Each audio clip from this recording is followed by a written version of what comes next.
so. What are we up to? You tell me. Episode 10. Episode 10. Number 10. Numero 10. 10-0. 10-0. Okay, so today we are going to be focusing on the topic of focus. We have had a lot of discussions about this the past week within ourselves, and it's an incredibly helpful topic. Within our what? Within ourselves. Oh. Here, the people that are here. And it's an important topic because I feel like a lot of people are running around, myself included, without any kind of focus or direction. So yeah, we'll talk about the topic focus today. Okay. Yep. So, why is it important to learn to focus? For us? You mean for us? For us? Mm-hmm. For us. Say for someone... You have to be careful with generalizations like that because it's not important to focus. Unless you want to learn how to focus, then it becomes very important. Right. So yeah, be specific with the question. What are you talking about? Okay, why is it important for people who are wanting to learn to cultivate deeper peace, deeper freedom? Why is it important for people to learn to focus? So many reasons. Mhm. Well, let's define what focus is. Okay. Focus is actually what you are. Where awareness abides is focus. Awareness abides through focus. Or rather, abides as in concentrates via focus. Without focus, there is just an open-ended awareness with no concentration, with no matter. Awareness concentrates and matter is made, matter is formed. Mind manifests as matter via the process of focus. So what that translates to is to begin to direct your will, your energy, your effort, your life, your mind, yourself. To begin to direct yourself in any way, any particular way, requires focus. Focus in on a particular path, on a particular direction. Without that focus, you could say matter dissolves. It just becomes scattered. Awareness just spreads and opens up unendingly. So there are two very important things to understand with regards to focus, with regards to cultivating peace, cultivating enlightenment, and cultivating the kind of life you want to live. Because those are two different things. Cultivating enlightenment is a different objective to cultivating the kind of life you want to live as a person.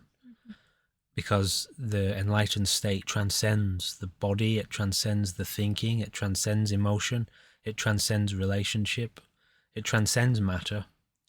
So what we're talking about here is the two elements of your life, that being the enlightened mind and the conditioned mind.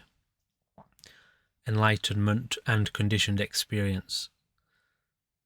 In order to come into contact with enlightened awareness or the enlightened mind, or to realize enlightened awareness, it's necessary to become focused on the totality of experience. What that means is, as you learn to pay very, very close attention to the whole of experience as it's happening, the whole picture of life comes into view in that space. And that is what you focus on. That is what you are focused on, the totality of experience. However, what that looks like has nothing to do with you as the individual. The totality of life, the present manifestation of the total experience of life, is not personal, has nothing to do with you as a body or a brain, as a person. It is impersonal. It is also already done. So you can't add to that, and you can't take away from it. However, it's focus that is used to cultivate that total perspective. Focus is used to learn to abide in that total perspective. So that's one element of focus. The other element of focus, this is the same focus, by the way. These are not different focuses that you use. It's the same focus. To apply the focus to your body and your brain and your personal life, your relative and your conditioned experience. You want to achieve a certain goal. You want to cultivate martial arts skill or personal training, develop strength in the body, lose weight, eat more healthy, live more, practice more meditation, inquire more into your creative, the creative elements of your brain and life, so that you can, begin to explore your creativity more. Or say you want to go out and punch that boxing bag out there for half an hour. Well, if you can't focus on that particular task, it'll be very hard for you to get it done. It'll be very hard for you to reach those goals, achieve those objectives, because your focus might be too scattered. So you give yourself the objective of going out to do a particular task, to focus on it, but your brain is jumping around all over the place amongst 38 different ideas. Then something else pops up and you go off wandering, and you've forgotten that you're even supposed to be hitting the bag. The funny thing is, you might actually still be hitting the bag and you're not even really aware of it. Your focus has carried you off down a different road. So focus is the tunnel through which the spirit becomes matter. So the spirit of life travels through focus and becomes matter. Now, mind is what determines the level of focus and where the focus is projected. In other words, what we're saying here is it's focus that you use to design your life, to design your experience of reality, to control, to influence, to have a say over your life, to govern it in the way that you want it to go. It's focus that determines that, your ability to focus. So without that focus, you are essentially, potentially subject to somebody else's will. You could come into an environment like this, you have no focus whatsoever. And so the teacher or the more experienced students are going to direct your will. They're going to take hold of your brain. They're going to basically tell you what to think about today. Go and do this, go and do that, go and do this. And while you're doing that, it's encouraged that you learn how to focus on what you're doing so that you can learn to cultivate focus. But because in general people are very scattered, their heads are all over the place all the time, they're constantly brought back to, oh, what are you doing right now? Are you focused on what you're doing? What are you doing next? Okay, go and do this task next. Go and do that task next. So if you can't govern your own focus, then, well, the wisest thing to do would be to hand yourself over to a master or an experienced and authentic guide who will kind of rein your focus in to the areas where you want it to be and where you've said you want it to go, while you learn how to do it for yourself. What else? Where do you want to go with that? Well, you said earlier about like you can be punching the bag, but your focus is off in what you were doing yesterday or the day before. So many times I catch myself doing something and I know I'm doing something, but I'm thinking about something that's completely irrelevant, that's not even happened that day. And I just don't understand how that happens. Like, how can you be... You're just conditioned that way. Thinking about something else, but you're doing something. It's very odd. Well, thought is not required for experience. Like, experience happens outside of thought. That's why your thoughts can be in 1,000 different places, and you can completely miss the experience of your life as it's happening. Mm. So the whole point of this focus is to become totally present to the real life that is happening, the reality. Focus is the doorway to reality, because it's the doorway through which the spirit becomes matter. So if you are abiding in that doorway, standing right in the middle of it, you are watching the process of the immaterial become material. You are watching the literal realization of spirit into matter, which is you. That's the process is going on within you. As you are focused, you can witness that. So that's the point. That's why you cultivate it. But the point off of your comment is, yeah, your thoughts can be in 1,000 different places, and you can be totally missing the experience of your life unfolding, which means you're not even here. And a lot of people, scarily enough, are not here their entire life. Their entire life, they're missing what's happening. Their entire life, they're in a dream. They're dreaming their way through experience, as opposed to being with experience itself. The manifestation of the cosmic dream, the universal dream that life bears witness to. They're in their own private, personal, little bubble dream with, well, who knows what's going on in there. So the focus is all about coming back to reality. To learn to maintain that is to then learn to operate as spirit, as the original consciousness of life itself, which has complete power over its own experience or its own manifestation.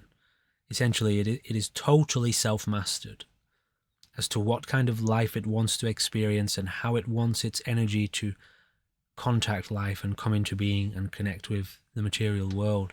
It can choose willfully what it wants to feed and what it wants to starve, which elements of life it wants to ignore and which elements of life it wants to sustain. So it's all about coming back to your own power, your empowerment for your life, which is the spiritual objective. Of course it is. So, say you are someone with an objective and you have a direction that you want to take your life, but your brain consistently takes you in all different directions all throughout the day. How can we learn kind of practically to bring our brains back into focus towards our objectives? So it all starts with giving yourself something specific to focus on. Here's a really powerful way to do it. There are so many ways to do it, and people can try whatever they want out of the various ways to do it. And some things will work for some people and some things won't. But you'll have to remind me of the question. What was it again? If someone has an objective or a goal, how do they learn to bring their brain focus back to that goal or objective? Like their thoughts are everywhere throughout the day. There's lots of different ways to do it. You even got me forgetting. Here's one of the best ways to do it, okay? That I have found anyway. You learn to live like this, okay? You want to cultivate the most powerful form of focus that there is. The focus of the spirit. So here's what you do. You start right now wherever you are. The fundamental thing to understand about focus is you won't be able to do it. You just won't be able to focus. The world has conditioned you to be a scatterbrain because you're much more useful as a scatterbrain, believe it or not. Anyway, so your objective is to cultivate focus. The first thing to understand is your focus is going to run all over the place. You have to know that. Don't expect yourself to be able to focus for a long time first. It's going to take some time. So you give yourself a single objective. That is, right, I want to focus on the breath of the body. Could be anything. But it's very smart to use something present. It could be even the sensation of the body. I want to focus totally on how the body feels. Forget about what else is going on. Forget about what reason you might have for that. Along the lines of maybe focusing on the breath can take you to enlightenment and all that stuff. Forget about that. Right now, we're just talking about cultivating focus itself. So give yourself an object to focus on. The breath is one of the best. All right, so that's it. Learn to totally keep your attention focused on the breath. Tune in to every single element of the breath as it's rising and falling. Learn to abide in the breath. Now, one thing you may notice is if you completely tune into the breath, the body will become very still. And eventually, although may not straight away, eventually the internal activity of the brain will also become very quiet. Now, when you want to do this full time, you need to live as well. You know what I mean? You got to do the washing. You got to get the kids' dinner ready. You've got to clean the floors. You've got to make sure the car's got fuel. You might even have to go to work, etc., etc. You've got to make the kids' bed, make your bed. You know, you've got all this stuff to do. So how do you do this? You give yourself one thought at a time.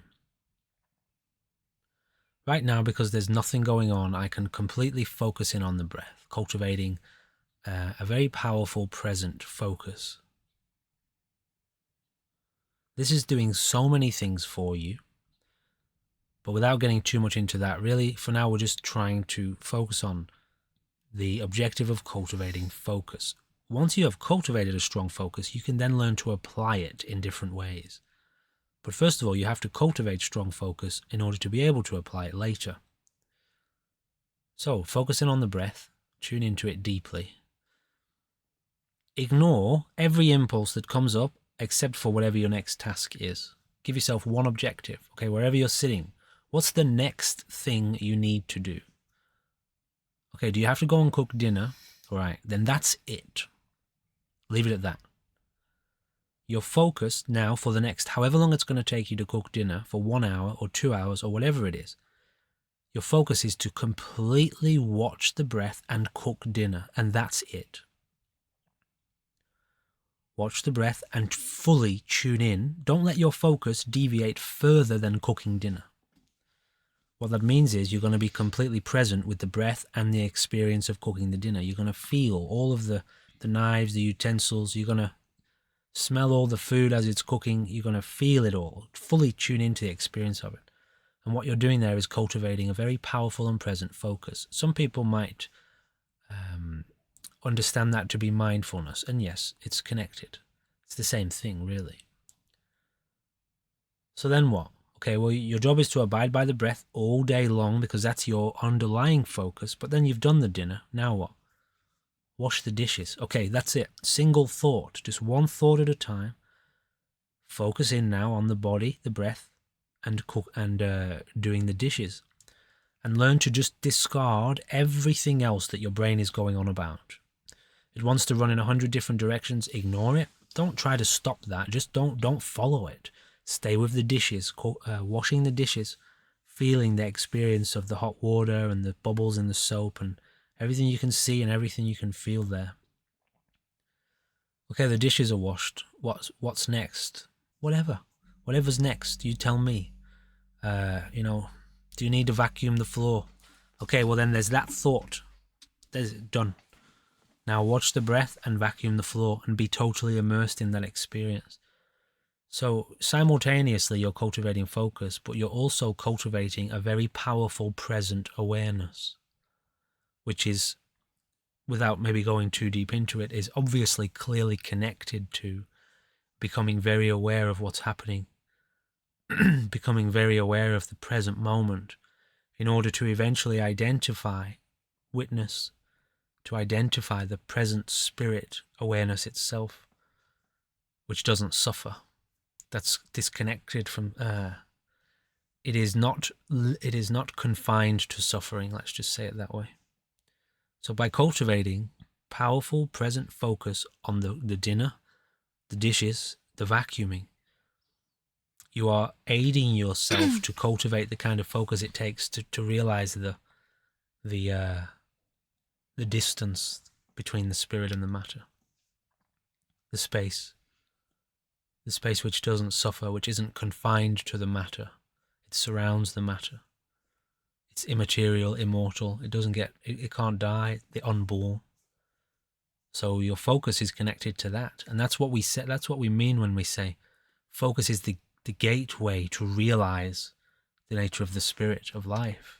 The gateway meaning the gate through which you pass. You go through that in order to realize that you are not the body, you are not the psychology, you are not the circumstances of the present moment. In fact, you are the spirit of life itself. I can't really remember what the question was, but I'm sure that probably answered it somehow. Yes. Okay, so as someone who is practicing focus, how do you cultivate your environment to help you cultivate focus? Your environment should reflect your objectives in life. Your environment should reflect, aid, support, serve your objectives in life. So whatever your objectives in life are, your environment should contain tools, reflections, images, influence, forces of influence, sources of influence that support and move your body and your brain, your emotions, your psychology, your actions towards the objective. So if we look at our own situation, for example, well, some of the objectives we have are cultivating a community of people who help each other, support each other. We are interested in using Kung Fu and martial arts as a form of meditation. So something to do that's good for the body and the brain, in which we can give the body and the brain an objective and then learn to cultivate that same presence, just like I used the examples before. Mm-hmm. You want to go out there and kick that bag 50 times, right? Well, that's the thought. Accept the thought, now go and do it and be totally aware and totally focused on it. Not to mention that it does wonders for the brain chemistry. It does wonders for the body in terms of longevity. It also develops great confidence because you learn things like self-defense. You can handle yourself, etc., etc. So just given those two examples with regards to the community, there's wood chopping, there's cooking, there's cleaning, there's fire building, fire making currently in our environment. So all of these jobs and tasks that are present here in our environment, there are tools for the kitchen, there's an area for that. There are tools for the wood chopping, there's an area for that. So the environment reflects our objectives. That's the communal element. With regards to the martial arts, the personal training, there's a bag hanging up. There's a few other little bits of equipment hanging up that you can go over and use. And just by seeing that, I can look out my window right now and I can see that big medicine ball there hanging up. And I can see the bag hanging up. Just by looking at that, identify it, my brain is already beginning to visualize and picture doing kicks on that. So that's going to aid, obviously, the objective. Yeah. It's influencing my brain and my body. And your environment does that to you. And anyway, just take that further and further on with whatever your objectives are, whatever you're wanting to cultivate for your body and your brain, your environment should reflect that. If your environment is chaotic, cramped, crowded, dirty, full of old useless bits of things that you've gathered over the years, then that's all influencing you. So this is why I was told, if you can find happiness in an empty room, with regards to the lifestyle of a monk, if you can find happiness in an empty room, you're on the path. So basically that meant I lived with no distraction. I lived in an empty room with no distraction for years and years. Because all that was in there was my own present experience, current manifestation of psychology, so ego stuff, physical body, and present awareness, and the energy of life, mind, pure mind. So because I wasn't in the room being influenced by other things, I had to become aware of my immediate experience, and so that's how I tuned in very deeply. So, for a monk, maybe you're not so interested in physical worldly attainments and worldly objectives, but you have the objective of realizing powerful meditation and doing powerful meditation, then create an environment that serves that objective, one in which you aren't influenced by much. There aren't many distractions to your senses. or rather like magnetic sources of magnetism for your senses that will draw you in. And so instead you just focus totally on cultivating powerful presence. But it's a really good idea for people in the modern world to learn how to live as well, to learn how to govern yourself via focus in a very specific way, to live a physical life in a very specific way so that you can have relationships, you can have a job, you can have goals and objectives while also cultivating powerful presence by establishing certain boundaries for your focus so that your focus doesn't get sidetracked and distracted too much. It's just a really good way to do it, because then if you do it that way, you don't have to run away, or you don't have to go away to a monastery in the middle of nowhere and isolate yourself with no distraction in monk mode. Although you can do that, you don't have to. As long as you learn how to focus and govern your energy, thought, attention, focus, body properly, then you can achieve your objectives in life and also cultivate the kind of powerful presence that can awaken you to the reality of enlightenment. Cool. Super cool. So if you've got an objective and you wake up in a day and you think about that objective once and then you don't think about it for the rest of the day. Let's just clear up the last comment. Let's just round out the last comment Okay. again first, okay, before you go on. Remind me what it was, the question. My last question about So our cultivating- environment and why it's important. It was the environment. Yeah. Okay.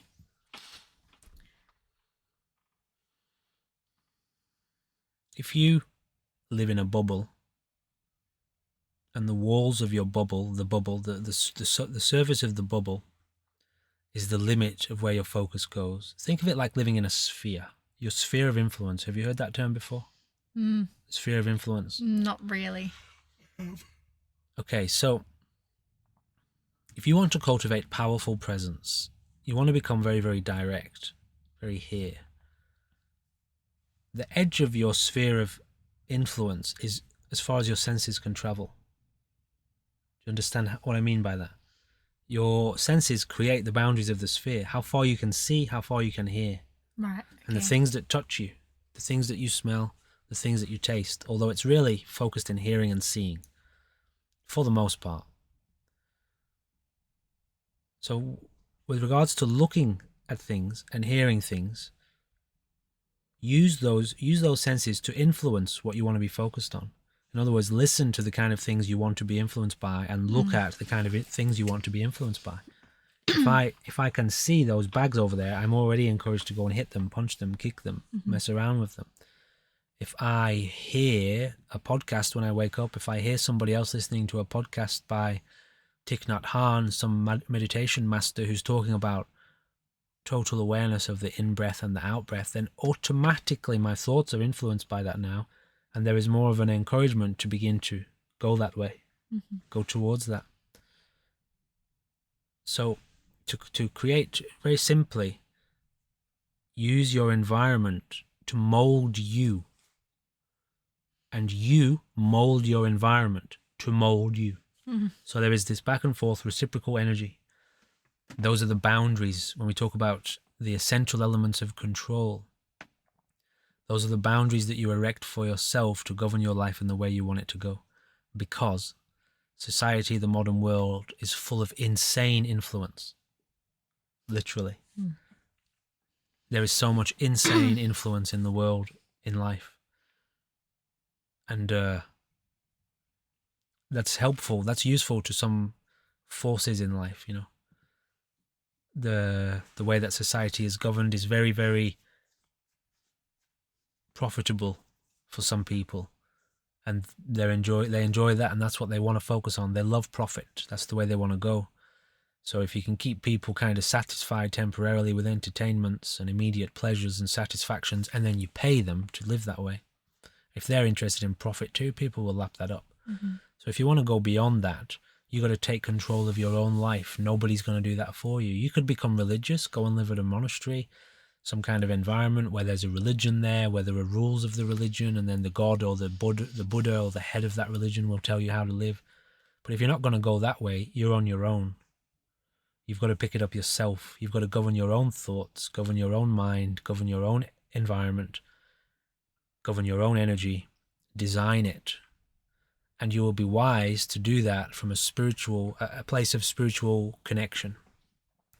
Do you have a genuine spiritual authority in your life? Not from another person. I'm not talking about another person being a spiritual authority in you.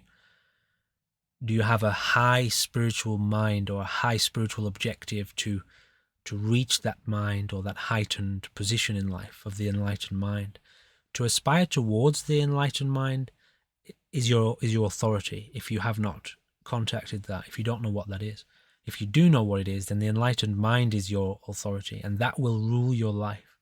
That will dictate what kind of environment you establish, how you govern your thoughts, your present attention, and what you pay attention to and what you don't pay attention to. And so, the wise way to do it would be to design and align your life with the highest objective that you can muster. And that should be a spiritual one, because there's nothing higher than spirituality. In reality, there's nothing higher. So anyway, I think we rounded that one out. And you actually answered my question basically about how you can use your environment to mold your brain. Well, there you go. Cool.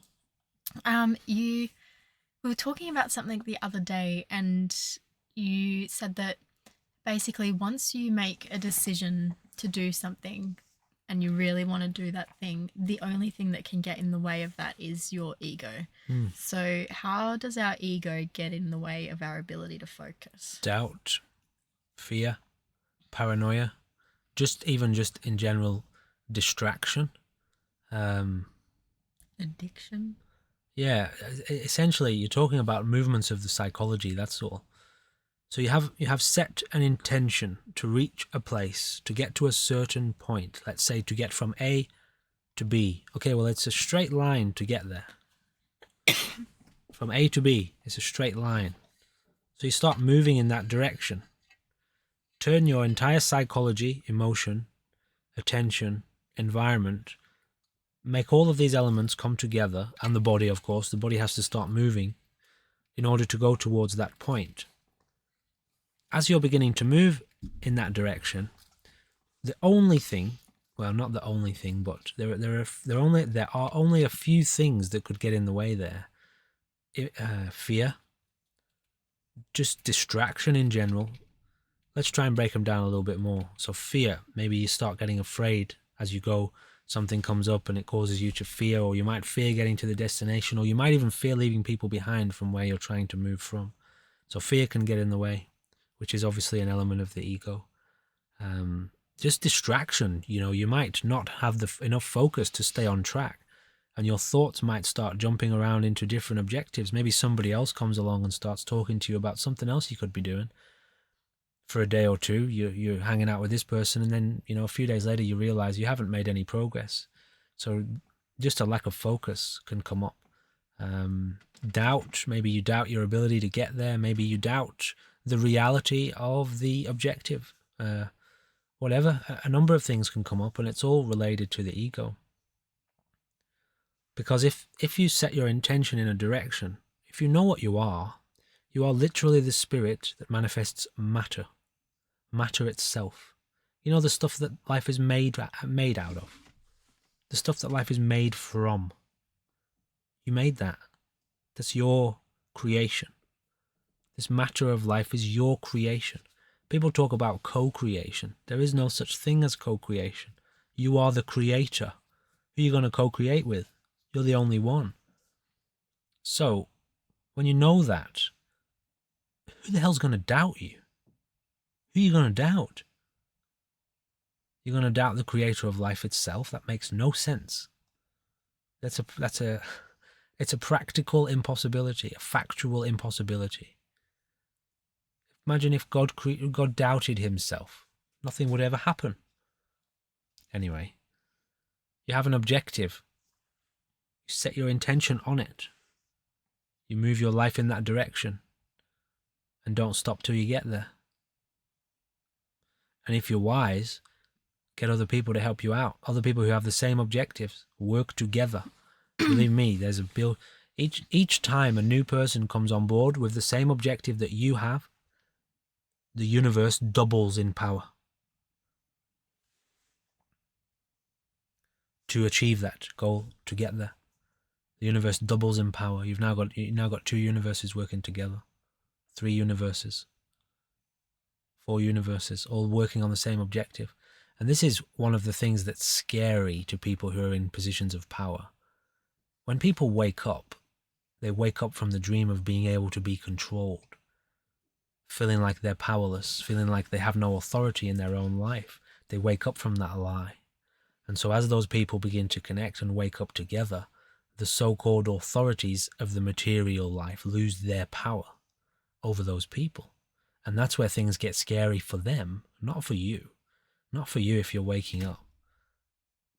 If you're waking up to your own power and you're connecting with other people who are already empowered or becoming empowered, the potential for your life magnifies magnificently, monstrously.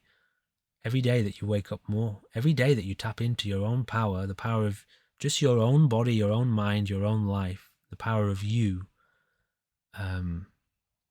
things just become more and more empowering, more and more wonderful, because you realize you are limited by nothing other than yourself. And if you've got yourself in alignment, then there is no limitation.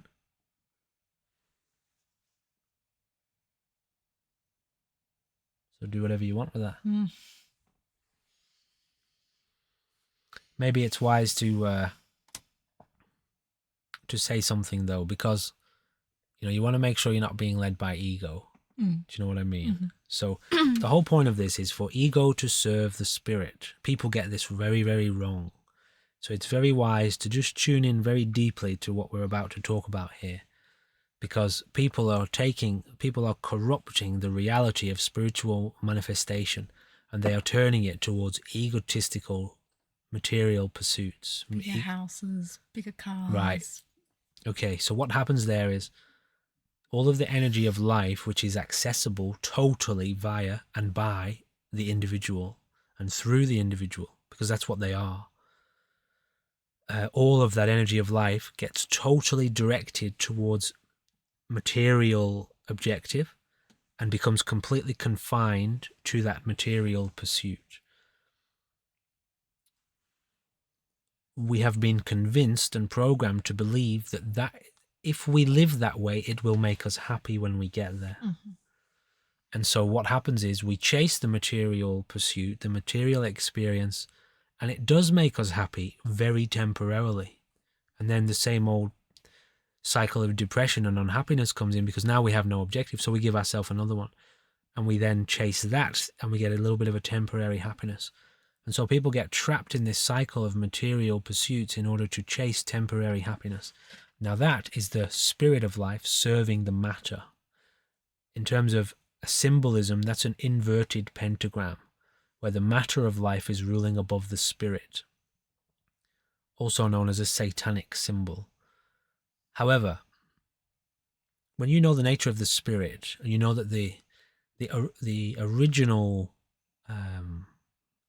experience of spirit, hang on, let me just figure out how to say this. The original energy of life itself is completely happy. It is totally content with its own experience. It needs no additional input, and it doesn't want to get rid of anything it doesn't have to get rid of anything in order to be happy. It abides at its own origin, and it is totally content with itself. So it is happy. It is already happy. It is full of joy. It is full of life. It is full of energy. It doesn't have to go somewhere to achieve that experience. Now, from that place of total unity and total happiness, it is free to enter into life, to enter into the world, enter into a body, and have various types of experiences. But it doesn't go looking for happiness in those experiences. All it has to do, if it starts to get too clouded and lost in the experience, and the experience becomes too stressful, all it has to do is shut its eyes and return back to its own origin, and it returns back to peace back to happiness, which was already there in the beginning. So it's not seeking outwardly for happiness. It contains happiness already inwardly at its own source. So what you have to do with what we're talking about here, this focus, is not to cultivate a kind of physical life that you think is going to make you happy, but is to learn to focus on the spirit of life itself, which is you, very deep down. That's what present moment awareness is for. That's what mindfulness is for. That's what meditation is for. To first of all focus on that, coming into contact with that deep contentment and happiness in yourself. Once you have free and total access to that, which is unconditioned and undefined and undetermined by anyone else, that is self-sustained and self-evident within you, now learn to turn your focus on all of that energy and all of that happiness and all of that passion and all of that fire towards the kind of experience you want to have as a spirit occupying a body here on this planet. And all you'll want to do is have a loving, free, open exploration of this realm, because that's what it wants. It just wants to know what the hell's going on here. What's happening here on this planet at this time? What can we do as our life itself, having wonderful and loving relationships. And maybe each particular body will have very specific kind of curiosities, like one loves kung fu, one loves computers, one loves art, so they're all doing that because that's what they love. They're just exploring their passion in life. And it's totally free, but they're not looking for happiness in those or at the end of those pursuits. They're more of a fascination and a joy to do, just to do them. So the point of this is to get this the right way round. Make sure you're facing the right way with your cultivation, coming into contact with a deep contentment and happiness, which is the realest thing you are deep down. It is unconditioned. Once you have a strong, intimate connection with that, then learn to cultivate a life of focus which serves the spirit that you are, not that confines your spirit. Don't confine yourself to the material world and material experience, in which you will suffer tremendously and temporarily imprison yourself in certain pursuits of life, materially oriented pursuits. The matter of this world is supposed to serve you.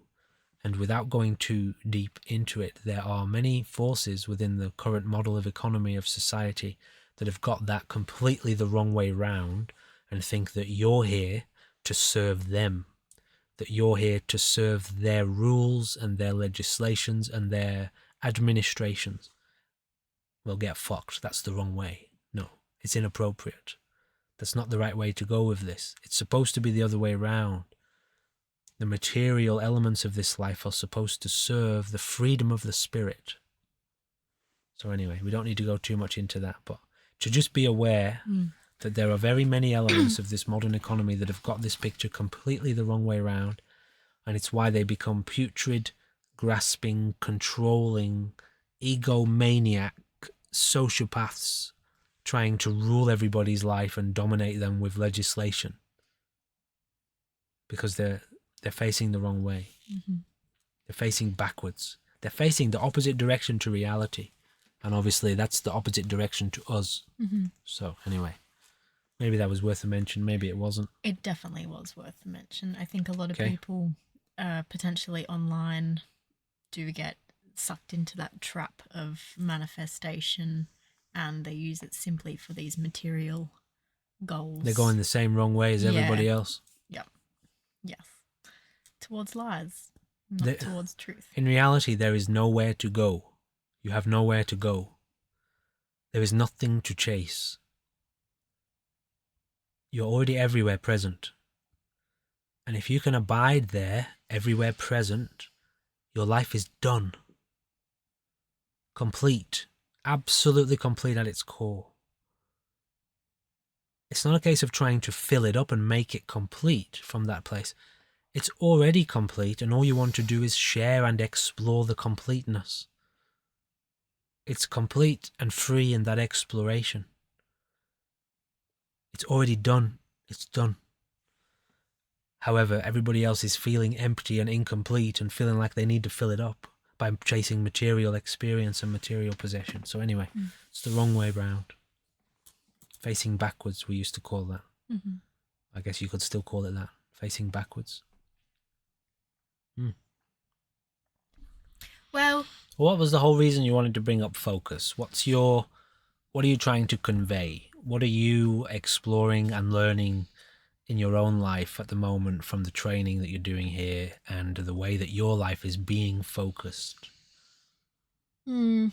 well, I have encountered this problem many times in my life of setting myself a goal and being on track maybe for a few weeks or whatever. And then eventually there comes a time where I scatter myself, I forget about my objective, and I continuously let myself down. And I never actually achieve what I want to achieve. And it got to a point where I gave up on myself. I gave up on the idea of having any kind of vision or direction for my life. So I think that for people to learn that focus is kind of like a bit of a key as far as being able to achieve what you want to achieve. The key. It is the key. It is the key. Yeah. So that's why I thought it was important because, I mean, we have technology everywhere. We have a million things to think about in a day. Our brains are so scattered and people are unhappy and people are sick. And so, if we can kind of learn to bring our brains back to what we really want in our lives, I think people would be a lot happier and a lot more at peace. Right. Well, with regards to that, part of the reason it's become so challenging for people and why people are giving up is because they have chased the material over and over. They have followed the rules, they've played the games, they've done what they were told by their teachers, by their parents, by their authorities in life, and it's led them to just emptiness. It has not fulfilled them. It has given them nothing but stress. The natural result, there are two results from that, or maybe there are three results. There could be more, but we'll just leave it at three. One is to become immensely depressed and feel like there's no point to living. One is to become absolutely raging, angry, and full of hatred for society and the world, at which point you want to destroy the system because you feel like it's cheated you and lied to you and stolen your life. The other option is to ask yourself, is this really it? Is this really it? This is all there is. Is this all there is, really? And that potential option can lead you down a path of inquiry, a path of questioning the status quo, questioning the system, questioning society, questioning the so-called authorities in your life, and questioning yourself. What the hell are you doing here, really? What is this all about? And that's where the way, the lifestyle, the path of cultivation or mysticism can begin to open up a lot of doors for you and help reveal a lot of hidden, unseen elements of your life that you have been unaware of. And inquiring into those things and getting insight into them can help you regain the power and authority for the life that you've lost, or rather the life that you've lived that you feel you have lost, Yeah. So what are you doing now that's different? And I know you're really just a beginner in this, you're exploring it, but what are you inquiring into now that's helping shape your life more appropriately? Getting incredibly clear on what my goals are and what I really do want to be doing.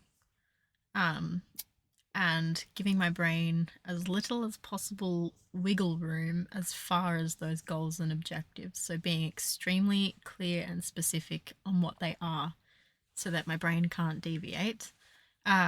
Visualization, seeing the end goal in my mind has really helped. This is only over the last couple of days I've started using the visualization to really see the end goal, see myself doing these practices, seeing myself get to these places.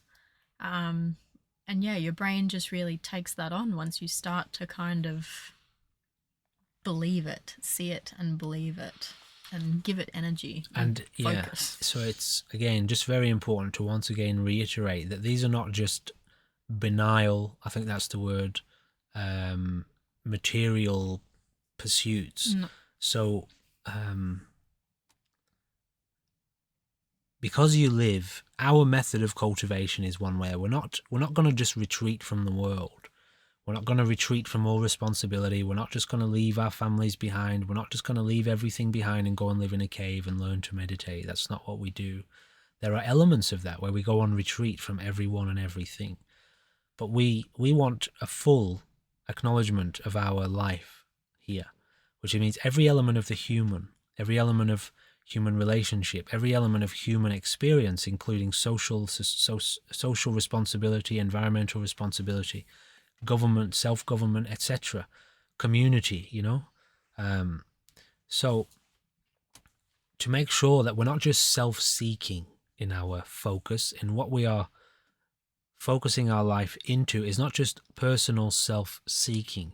It is, while cultivating activity, practical activity each day, and practical objectives that serve our body, serve our health, serve our meditation objectives, serve our mindfulness and our inquiry into the nature of life itself, and also serve the community, serve the immediate people around us. So it's a whole lifestyle. We turn our focus towards cultivation of an entire lifestyle, not just getting stuff, not just getting things. Now, and like I say, not just getting things. So that means, of course, there are elements of focus and manifestation, focus on manifestation, whereby we need material resources. We've all just put our efforts into fixing up our vans. That's a material objective. There are tools and bits of equipment that we want for the community, for elements of training, or just resources in general. Those are material. That is a seeking of a material need or a material desire, but it has a higher purpose than just our own immediate gratification. We are seeking those things to enhance the life of the community and to help expand our resources, as in our immediate essential needs resources. So that we're better taken care of as a group, as a community. It's just very, very important to have that discerned, because if your spirit, if you are turned towards chasing the ego, it's always disaster. It's always unsatisfactory. It's always dissatisfaction. It's always emptiness that you find. Whereas if all of your elements of your body, your brain, your ego, you are in service of the higher mind, the higher functioning of life, it's always love, fulfillment, extension of your life, greater happiness, greater shared experience, and more happiness for everyone, including you. So it's just very important that people who maybe hear this, who begin to think about potentially focusing their life in a certain way, to ensure that they're focusing it in a way that is connected to and in service of the highest mind of life, which is the enlightened spirit, awareness itself, which is connected to everyone and everything, is full of love and joy and an immediate connection and an immediate service to the life that is present. Otherwise, you're just off chasing your own tangents again, and it's going nowhere. It's chasing dreams and illusions. They call that chasing the dragon. What's the point of having all that if your mental and spiritual and physical health is just deteriorating, declining? Right. And a lot of people die in emptiness. And emptiness, not in the sense of like the original natural element of life, but I mean, they die feeling like they have lived an empty and unfulfilled and meaningless life. Really. They live with, and that's called a regretful death. You die looking back over your life with nothing but regret and confusion, wondering what the hell it was all about, because you chased all the things and you didn't get anywhere, and then you have to die. Instead of living in total love and fulfillment and the light, the literal light of the universal mind, in that place you don't die. When it comes to putting your body down and you're returning back to your origin, you don't die. You just drop the body. There's no confusion. There's no empty, unfulfilled elements in that. In fact, it's more of a reflection of a life well lived in service of the immortal spirit of life. And that might sound conceptual, but it is not. That is the reality at the heart of death. That's what you return to when you connect with enlightenment, when you connect with reality, you return to the immortal heart of life itself. You could say God, if you want to call it that. So focus can take you that far, and it can also help enhance and encourage your immediate circumstances to flourish in all the ways that you really do want, to bring you deep, lasting, meaningful happiness, connection and love, and just beautiful relationships full of compassion and kindness, and helping each other. Really, really just a wonderful way to live. Mm-hmm. So are there any other elements of focus that you want to get into or that you want to point out? That's all I can really think of. Ryan, do you have anything you want to ask? Nope. Anything you want to say? No, nothing at all except focus. Do it. Do it Do now. it. So yeah, let's just reiterate for the practical side of it. People who want to maybe at the end of this talk really drill in and say, okay, what do I do? I forgot what they said to do. A really good way to do it. And again, this is not the only way to do it. If you struggle with this or you want to explore more, just reach out to us via the comments or via email or whatever. All the information is down below. But I have found a really, really good way to do it is give yourself the objective of learning to focus on the breath of the body, because that's everywhere with you all day. Wherever you go, you are breathing. So you're going to focus in on the breath. That's your primary objective. But because you want to live and engage with the world,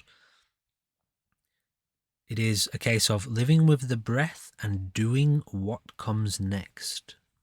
Okay? So you can still use your thoughts, use your body, use your relationships of your life, engage with the relationships of your life, use your environment, interact with your environment, abide in the breath. And when you have figured out what comes next, what's the next thing you have to do, the next objective on your list, give yourself that objective, whether it's go and cook the dinner, go and clean the house, go and chop the wood, go and whatever it is, do the training. Accept that thought and leave it at that. Now let all of your body and all of your energy and all of your momentum go towards doing that objective, and you can live in the breath. If cooking the dinner is going to take you 1 hour, or chopping the wood is going to take you 1 hour, then for the next hour you are free to be in the breath. The body is going to do the work, and you're going to be in the breath and the body and in the experience itself. Cultivating that kind of focus will do wonderful things for you that you can't even possibly imagine. From years of cultivating that kind of focus, you will have gained insight into the nature of mind, body, spirit, life, and you will be more familiar with you will be more empowered to begin to turn your life towards potentially grander and more powerful and more connected objectives in life, and you will have the powerful focus to make them real. So that's it, ladies and gentlemen, I suppose. Thank you for watching. Goodbye for now.